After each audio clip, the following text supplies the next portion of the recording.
आज 385 आमदारापैकी एकाही आमदाराचं पोरग मिलिटरीत नाही. आज एकाही खासदाराचं पोरग मिलिटरीत नाही. तर आज पोरग मिलिटरीत कोणाचा आहे?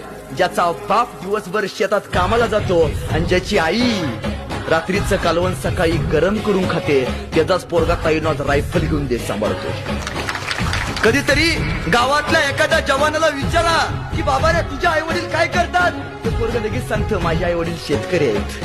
जगाला 350 वर्षापूर्वी वाचवण्याचं काम, स्वराज्य उभा करण्याचं काम शेतकऱ्यांनीच केलं होतं. आज 385 आमदारापैकी एकाही आमदाराचं पोरग मिलिटरीत नाही.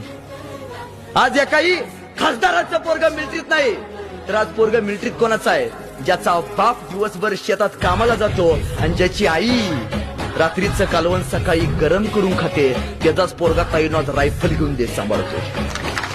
कधीतरी गावातल्या एखाद्या जवानाला विचारा की बाबा रे तुझे आई वडील काय करतात? ते पोरग लगेच सांगतं माझे आई वडील शेतकरी आहेत. जगाला 350 वर्षापूर्वी वाचवण्याचं काम, स्वराज्य उभा करण्याचं काम शेतकऱ्यांनीच केलं होतं. आज 385 आमदारापैकी एकाही आमदाराचं पोरग मिलिटरीत नाही. आज एकाही खासदाराचं पोरग मिलिटरीत नाही.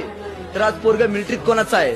ज्याचा बाप दिवसभर शेतात कामाला जातो आणि ज्याची आई रात्रीचं कालवण सकाळी गरम करून खाते. त्याचाच पोरगा ताईनं आज रायफल घेऊन देश सांभाळतो. कधीतरी गावातल्या एखाद्या जवानाला विचारा की बाबा रे तुझे आई वडील काय करतात? ते पोरग लगेच सांगतं माझे आई वडील शेतकरी आहेत. जगाला 350 वर्षापूर्वी वाचवण्याचं काम, स्वराज्य उभा करण्याचं काम शेतकऱ्यांनीच केलं होतं.